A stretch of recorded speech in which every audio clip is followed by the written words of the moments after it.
말라기 3장 13절부터 18절까지의 말씀 교독합니다. 13절 제가 먼저 읽습니다. 여호와가 이르노라, 너희가 완악한 말로 나를 대적하고도 이르기를 우리가 무슨 말로 주를 대적하였나이까 하는도다.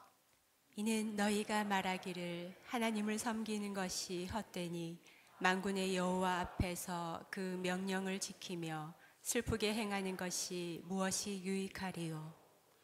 지금 우리는 교만한 자가 복되다 하며 악을 행하는 자가 번성하며 하나님을 시험하는 자가 화를 면한다 하노라 함이라.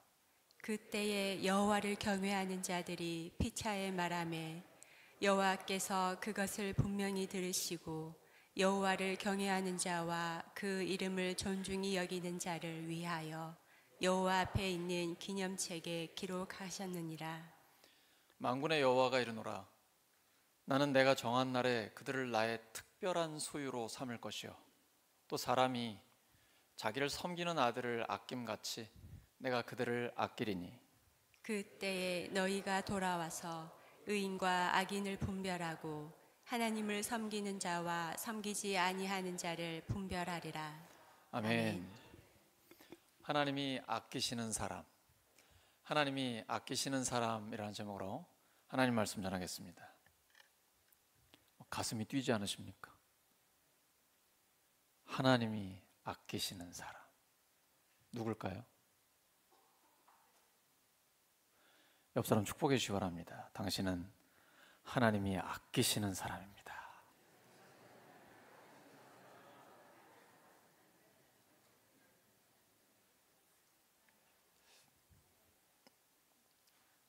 하나님은 모든 사람을 사랑하십니다. 근데 하나님은 인격적인 분이세요. 그래서 표현을 하십니다. 하나님이 아끼시는 사람이 있다라고 말씀하세요. 그리고 특별한 소유가 있다라고 말씀하세요. 다 사랑하시지만 그 중에서 특별한 소유로 삼으시고 아끼시는 사람이 있다라는 거죠. 누굴까요?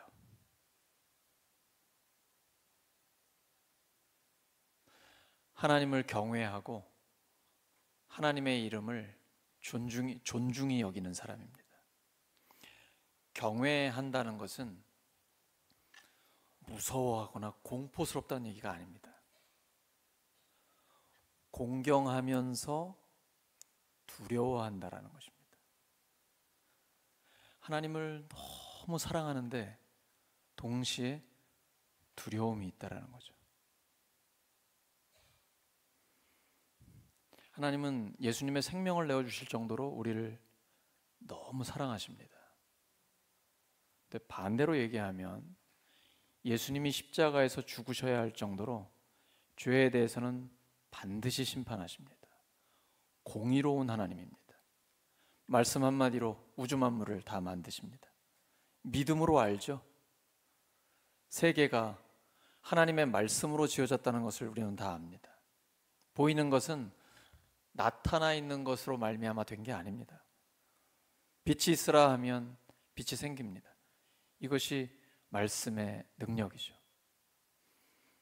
하나님을 너무 사랑하는데 하나님의 그 주권과 영광 앞에서 두려워하는 그 느낌을 갖고 있는 것입니다.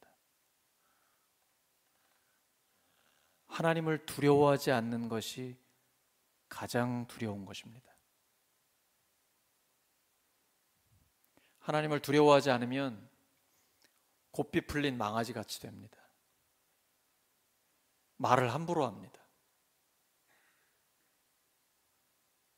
생각도 막 자기 하고 싶은 대로 죄를 짓습니다. 하나님이 모르시는 것처럼. 오늘 읽으셨잖아요. 하나님은 하나님을 경외하는 자들이 말하는 것을 똑똑히 듣고 계십니다. 우리에게 스쳐가는 생각도 하나님은 다 알고 계십니다. 마귀가 가룟 유다에게 예수님을 팔려는 생각을 집어넣었습니다. 하나님 그거 다 알고 계세요.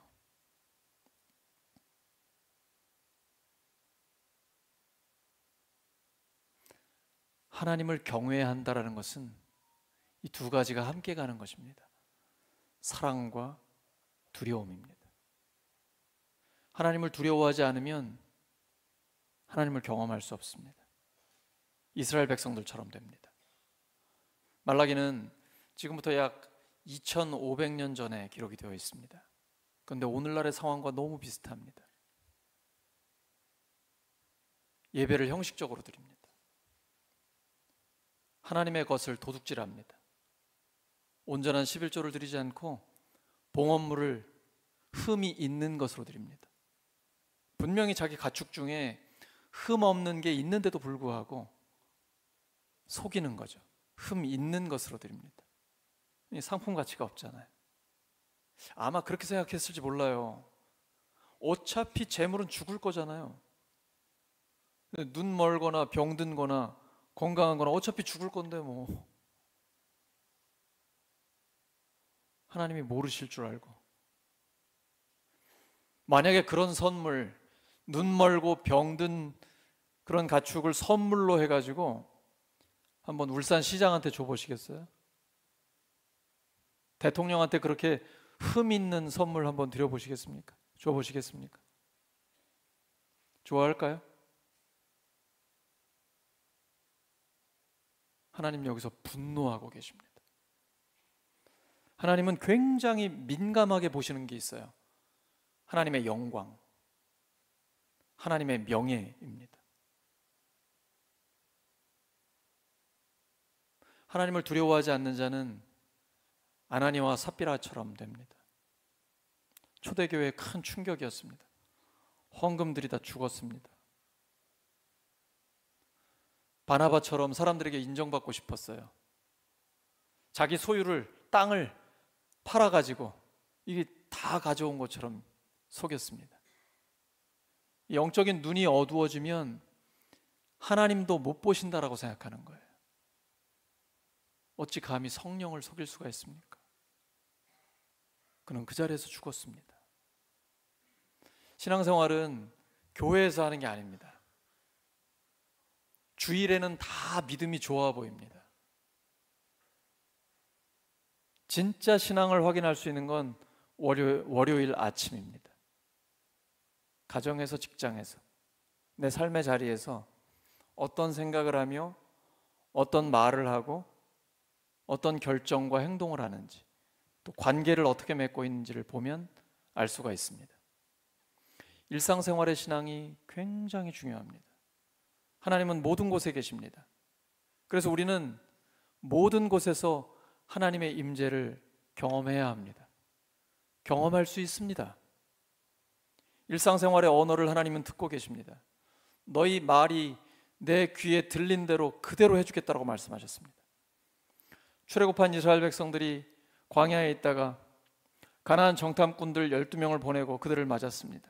절대다수인 10명이 안 된다고, 못한다고, 그들에 비하면 우리는 메뚜기 같다라고, 포기하자라고 부정적인 보고를 합니다. 이 말을 듣고 왜 우리를 데리고 나왔냐고, 차라리 이집트의 그 가마 곁에서 그나마 노예였지만 고기는 먹을 수 있지 않았냐고, 이집트로 돌아가자고, 우리 다 죽게 생겼다라고 지도자인 모세를 원망합니다. 지도자를 원망한 것입니까? 그 지도자를 세운 하나님을 원망하고 있는 것입니까? 그들은 다 광야에서 죽었습니다. 그러나 여호수아 갈렙은 옷을 찢으며 선포합니다. 하나님이 우리와 함께 하시면 저들은 우리의 밥입니다. 하나님이 우리에게 약속하셨기 때문에 우리는 승리할 수 있습니다. 여호수아 갈렙만 가나안 땅에 들어갔습니다. 우리의 말을 굉장히 조심해야 합니다. 하나님은 우리에게 복 주기를 원하시거든요. 말라기 4장 2절입니다. 시작. 그러나 내 이름을 경외하는 너희에게는 의로운 해가 떠올라서 치료하는 광선을 발할 것이니 너희는 외양간에서 풀려난 송아지처럼 뛰어다닐 것이다. 다시 한번요. 시작. 그러나 내 이름을 경외하는 너희에게는 의로운 해가 떠올라서 치료하는 광선을 발할 것이니 너희는 외양간에서 풀려난 송아지처럼 뛰어다닐 것이다. 하나님 약속하셨습니다. 하나님을 경외하는 자에게는 의로운 해가 떠오릅니다. 의로운 해가 누굴까요? 예수 그리스도십니다. 말라기를 기록한 뒤에 하나님의 말씀이 주어지지 않습니다. 400년 동안 암흑의 시대입니다. 하지만 하나님이 이 약속하신 의로운 해가 드디어 떠올랐습니다. 그들은 전혀 예상하지 못했는데 마국간 구유에 태어난 그 가난한 목수의 아들이 우리를 구원하실 예수 그리스도신 겁니다. 그 의로운 해가 떠오르면 우리에게 치료하는 광선을 비추어 주십니다. 예배 시간은 하나님께 우리의 모든 것을 드리는 것입니다. 그리고 예배를 받으시는 예수 그리스도의 해가, 그 광선이 우리에게 비추는 시간입니다. 우리도 모르는 사이에 우리를 치유하십니다. 예수님을 믿으면 치유와 회복의 역사가 일어납니다. 하나님의 말씀을 통해 나타납니다. 성령의 역사로 일어납니다. 찬양할 때 하나님이 임재하시면서 우리를 치료하십니다. 하나님 우리의 기도를 듣고 계십니다. 예배를 전심을 다해 하나님께 올려드리면 하나님께서 영광을 받으십니다. 영광이라는 단어는 히브리어로 카바드입니다. 무겁다라는 뜻입니다. 하나님의 이름은 세상의 그 어떤 것보다도 더 무겁습니다. 하나님의 이름을 가볍게 여기면 안 됩니다. 하나님은 하나님을 존중히 여기는 자를 존중히 여기십니다. 하나님을 무시하는 자를 하나님은 경멸하십니다. 사무엘상에 기록되어 있습니다. 하나님은 말라기를 통해 경고하십니다. 경고는 아무한테나 하지 않으십니다. 사랑하는 자에게 하십니다. 사랑하지 않으면 경고하지 않습니다. 곧바로 심판합니다. 사랑하기 때문에 경고합니다. 우리가 자녀들을 양육할 때 한번 너 지금 두 번째야. 왜 경고합니까? 애 죽이려고요? 우리가 경고하는 건 이제 그만하라는 거예요. 돌이키라는 겁니다. 말라기에는 돌이키라고, 하나님께 돌아오라고 끊임없이 말씀하고 계십니다. 너 돌아와야 산다. 근데 이 경고는 정말 듣기 싫습니다. 거북해요. 경고를 들어야 삽니다. 경고는 축복의 길입니다. 축복의 길입니다. 은혜의 길입니다. 경고를 우리에게 주시는 것은 그 경고를 듣고 돌아와서 회복되기를 원하시기 때문입니다. 이스라엘 백성은 하나님을 무시하고 있습니다. 제사, 그러니까 예배를 드리기는 드리는데 헛된 예배를 드리고 있습니다. 흠이 있는 재물을 가지고 있습니다. 오늘날에는 우리가 제사를 드리지 않습니다. 예배를 드리죠. 재물이라는 것은 예배를 드리는 예배자 자신을 가리킵니다. 로마서 12장 1절이죠. 그러므로 형제들아, 내가 하나님의 모든 자비하심으로 너희를 권하노니 너희 몸을 하나님이 기뻐하시는 거룩한 산 제물로 드리라. 이는 너희가 드릴 영적 예배니라. 우리의 몸을 드리는 것이 곧 예배입니다. 몸을 드린다라는 것은 내 몸과 마음과 모든 것을 하나님께 드린다라는 것입니다. 예배는 받는 게 아니라 드리는 겁니다. 예배 가운데 은혜를 받으러 오는 게 아니라 나의 모든 걸 하나님께 드리러 오는 것입니다. 그런데 그 예배를 받으시는 하나님이 하나님의 은혜를 물붓듯이 부어주십니다.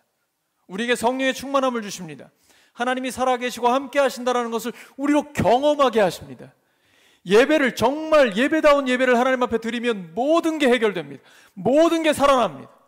일주일 내내 예배를 기다리며 하나님 앞에 예배를 드리는 그 순간에 예배를 받으시는 하나님을 만나게 됩니다. 하나님 살아계시군요. 성경에 기록되어 있어요. 살아계신 하나님, 살아계신 하나님, 역사하는 하나님, 우리 찬양 가운데 임하시는 하나님. 하나님 살아계십니다. 우리가 마음을 다해 진심으로 하나님 앞에 찬양할 때, 창조와 역사의 주님, 말씀 한마디로 우주 만물을 만드시는 그 하나님을 진정 하나님만이 크십니다. 하나님만이 위대하십니다. 하나님만 높여드리기를 원합니다. 진심으로 예배할 때 그 예배를 받으신 하나님이 우리 가운데 임재하시고 역사하십니다. 치유하시고 회복시키십니다. 난제들을 풀어주십니다. 하나님의 지혜를 주십니다. 관계를 회복시켜 주십니다. 진정 죄의 용서를 받았다는 기쁨을 갖게 됩니다. 그런데 이스라엘 백성들은 흠이 있는 재물을 가져왔습니다. 우리가 재물입니다. 흠이 있다라는 것은 양심이 더러워졌다는 얘기입니다. 회개하지 않았다는 거예요. 회개 없는 예배는 하나님이 받지 않으십니다. 흠이 있기 때문이에요. 회개라는 것은 뉘우치는 거, 후회하는 게 아닙니다. 그냥 막 울고 시원하다, 이거 회개 아니에요. 회개란 돌이키는 거예요. 내가 거짓말을 하는 삶을 살았다면 회개하면 이제 거짓말을 안 해야 돼요. 이거 찜찜한데 이거 하나님 싫어하실 것 같아. 하나님 뜻이 아니지. 알아서 회개했어요. 근데 똑같이 살아요? 그건 회개가 아니에요. 회개는 죄를 끊는 겁니다. 돌이키는 겁니다. 그리고 적극적으로 하나님의 뜻대로 살아가는 거예요. 이런 사람의 예배를 받으시는 겁니다. 하나님은 십자가에서 우리의 모든 죄를 이미 용서하셨습니다. 부활하신 주님은 죄와 사망으로부터 우리를 해방시켜 주셨습니다. 중요한 건 우리가 회개해야 됩니다. 용서는 이미 받았는데 하나님 앞에 죄를 끊어야 되고 하나님께로 돌이켜야 합니다. 그때부터 하나님의 치료의 광선이 우리에게 비춰집니다. 말씀하셨잖아요. 하나님을 경외하는 자에게 공의의 해가, 의로운 해가 떠올라서 치료하는 광선을 발하리니 마치 외양간에서 나온 송아지가 뛰는 것처럼 뛰놀리라. 진정한 자유함이 있는 거예요. 그리고 외양간 안에 묶여 있으면 힘이 없잖아요. 근데 이제 자유롭게 힘있게 하나님 앞에 쓰임받는 겁니다. 사도행전 1장 8절이 우리에게 이루어지는 겁니다. 오직 성령이 너희에게 임하시면 너희가 권능을 받고 예루살렘과 온 유대와 사마리아와 땅끝까지 이르러 내 증인이 되리라. 내가 하나님을 만났어요. 내 삶에 하나님이 역사해요. 확신이 생겼어요. 그 자체가 힘입니다. 예배를 드리면 영적인 힘이 생깁니다.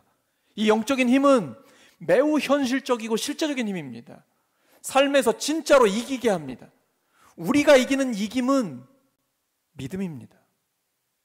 예배다운 예배를 하나님 앞에 드리면 믿음이 생겨요. 이 믿음이 세상을 이기게 합니다. 참된 승리를 하게 하는 것입니다. 하나님 우리에게 이런 복을 주기를 원하십니다. 민수기 6장 24절에서 26절입니다. 시작. 너를 지키시기를 원하며 여호와는 그의 얼굴을 내게 비추사 은혜 베푸시기를 원하며 여호와는 그 얼굴을 내게로 향하여 드사 평강 주시기를 원하노라. 특별히 자녀들에게 이렇게 축복해 주세요. 다시 한번 시작. 여호와는 내게 복을 주시고 너를 지키시기를 원하며 여호와는 그의 얼굴을 내게 비추사 은혜 베푸시기를 원하며 여호와는 그 얼굴을 내게로 향하여 드사 평강 주시기를 원하노라. 이러한 복을 충만하게 받으시기를 예수 그리스도의 이름으로 축원합니다. 예배의 시간은 하나님의 얼굴을 보는 시간입니다. 하나님은 우리에게 얼굴을 향하여 드사 우리에게 평강 주기를 원하시고 복 주기를 원하시고 하나님의 은혜를 주기를 원하십니다. 중요한 건 예배를 드리는 사람의 자세입니다. 이스라엘 백성들은 하나님 앞에 거짓된 예배를 드렸습니다. 그러면서 가정이 깨졌습니다. 젊어서 결혼한 아내, 이제 아내가 나이가 들잖아요. 늙어가잖아요. 싫어진 거예요. 여러 가지 핑계를 대가지고 이혼해버려요.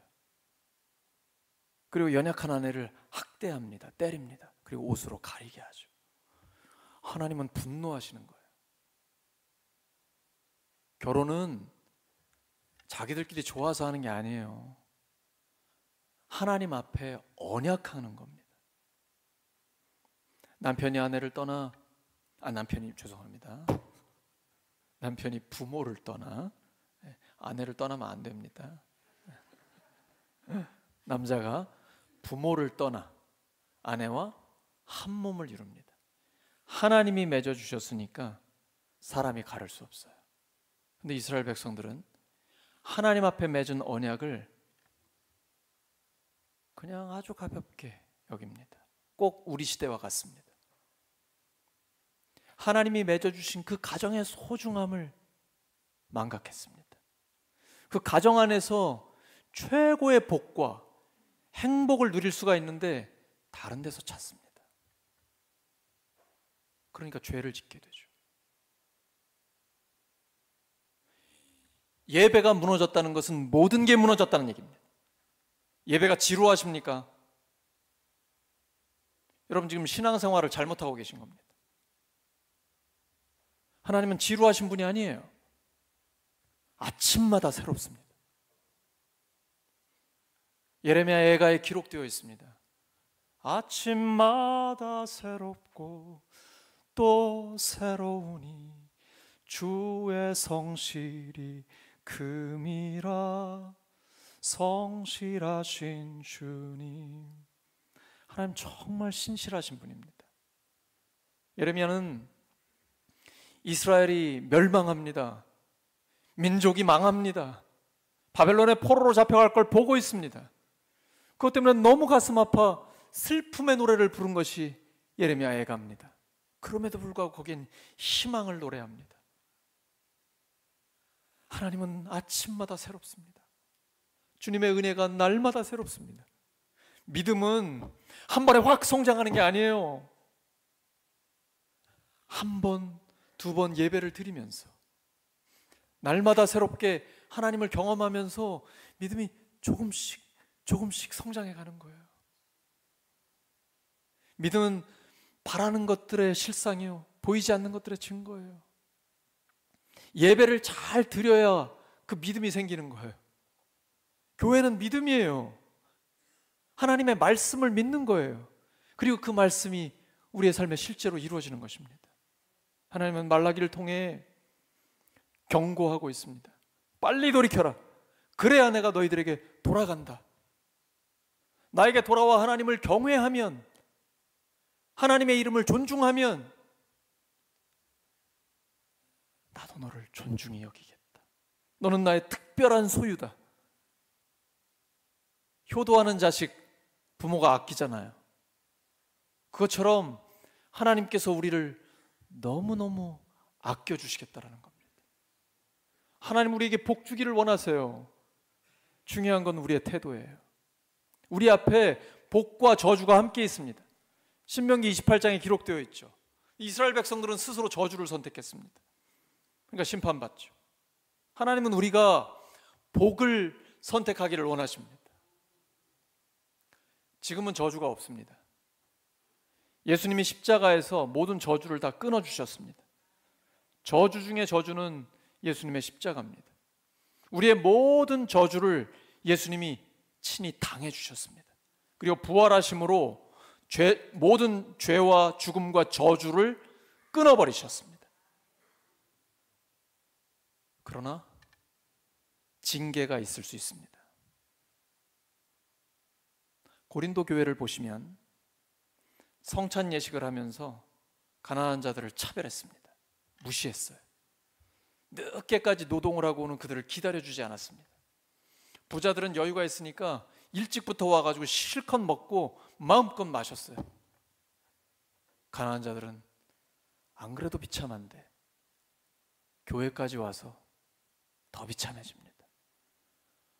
하나님은 이 부분에 너무 화가 나시는 거예요. 예수님이 생명까지 내어주신 그 소중한 영혼들을 귀하게 여기지 않고 가난한 자들을 차별하다니. 그래서 고린도 교회 성도들 중에 병든 자, 약해지는 자, 심지어 잠든 자까지 생깁니다. 성도가 잠든다는 건 죽었다는 얘기입니다. 이러한 징계가 신약 시대에도 있을 수 있습니다. 왜 징계하실까요? 이제 죄를 끊으라는 겁니다. 죄에 대한 심판이 징계란 말입니다. 그래서 우리에게 두렵고 떨림으로 너희 구원을 이루라. 선줄로 생각하는 자 넘어질까 조심하라. 하나님은 교만한 자를 대적하십니다. 그러나 하나님은 겸손한 자에게 은혜를 주십니다. 교만하면 영적으로 성장할 수 없습니다. 왜냐하면 내가 다 알기 때문에. 겸손하면 끊임없이 성장합니다. 예수님이 겸손한 분입니다. 하나님이 사람이 되어 오셨습니다. 그러니까 예수님께는 은혜와 진리가 충만합니다. 우리 시대에는 은혜와 진리가 충만한 시대입니다. 말라기를 통해 우리에게 경고하시는 목적은 속히 돌이키라는 것입니다. 예수님의 제자답게 살라는 것입니다. 온유와 겸손으로 하나님의 은혜 가운데 살라는 것이죠. 예레미야 29장 11절입니다. 시작. 여호와의 말씀이니라. 너희를 향한 나의 생각을 내가 아나니 평안이요 재앙이 아니니라. 너희에게 미래와 희망을 주는 것이니라. 다시 한번요. 시작. 여호와의 말씀이니라. 너희를 향한 나의 생각을 내가 아나니 평안이요 재앙이 아니니라. 너희에게 미래와 희망을 주는 것이니라. 아멘. 하나님은 우리에게 미래와 희망을 주기를 원하십니다. 그래서 오늘 이 말씀을 주시는 거예요. 이스라엘 백성처럼 살면 망한다는 거예요. 그러나 그 중에서도 하나님을 경외하는 자들이 있어요. 우리는 그런 사람이 되기를 원하시는 겁니다. 하나님을 너무너무 사랑하면서도 하나님을 두려워하는 사람. 그래서 늘 하나님을 의식하는 사람. 신앙의 핵심은 항상 하나님을 의식하는 것입니다. 평소에, 일상생활에서 내가 지금 어떤 말을 하고 있는지 주의 깊게 보셔야 됩니다. 예수님은 십자가에서 그 모진 고통, 이건 말로 표현할 수 없는 고통이죠. 그 가운데서 첫 마디가 아버지, 저들을 용서해 주세요. 몰라서 저러는 겁니다. 용서가 첫 마디였어요. 그 힘든 중에도, 그 죽을 고통 가운데서도 어머니를 보면서 저 제자가 당신의 아들입니다. 제자에게는 너의 어머니다. 어머니를 돌보라고 이야기합니다. 그리고 마지막에 다 이루었다라고 말씀하세요. 예수님의 언어는 살리는 언어입니다. 하나님의 뜻을 이루는 언어예요. 우리가 그런 언어를 가져야 합니다. 일상생활에서. 주일에는 다 잘하잖아요. 월요일에서 토요일까지가 중요해요. 우리가 일상생활에 어떻게 사느냐가 예배의 질을 바꿔놓습니다. 예배는 예배 드리는 시간에 드리는 게 아니에요. 일주일 내내 어떻게 살았느냐가 예배를 바꾸는 거예요. 일주일 동안 늘 하나님을 의식하면서 사는 겁니다. 하나님의 임재를 경험하면서 사는 거예요. 그러면 그 예배를 드릴 때 하나님을 더 깊이 만나게 되는 것입니다. 하나님은 우리의 그런 예배를 기뻐 받으시거든요. 그래서 우리에게 미래와 희망을 주고 계신 것입니다. 말씀 정리합니다. 하나님은 하나님을 경외하는 자, 하나님의 이름을 존중히 여기는 자를 특별한 소유로 삼으십니다.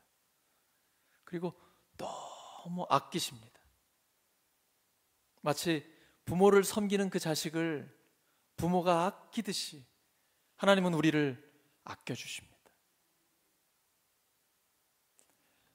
우리가 하나님을 경외하며 하나님의 이름을 존중해서 하나님이 아끼시는 바로 그 사람이 되기를 예수 그리스도의 이름으로 축원합니다.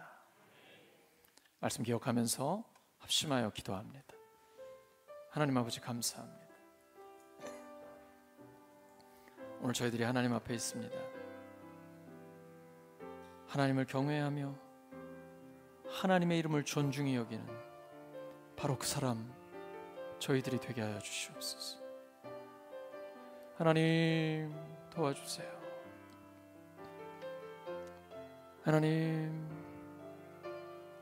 특별한 소유, 하나님이 아끼시는 그 사람 저희들 한 명 한 명이 되게 하여 주시옵소서.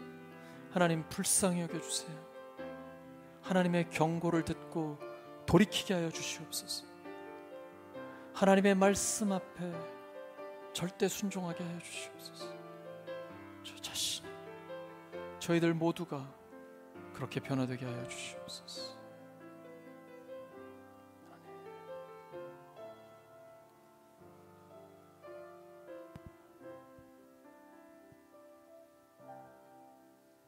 예수 그리스도의 이름으로 기도드립니다.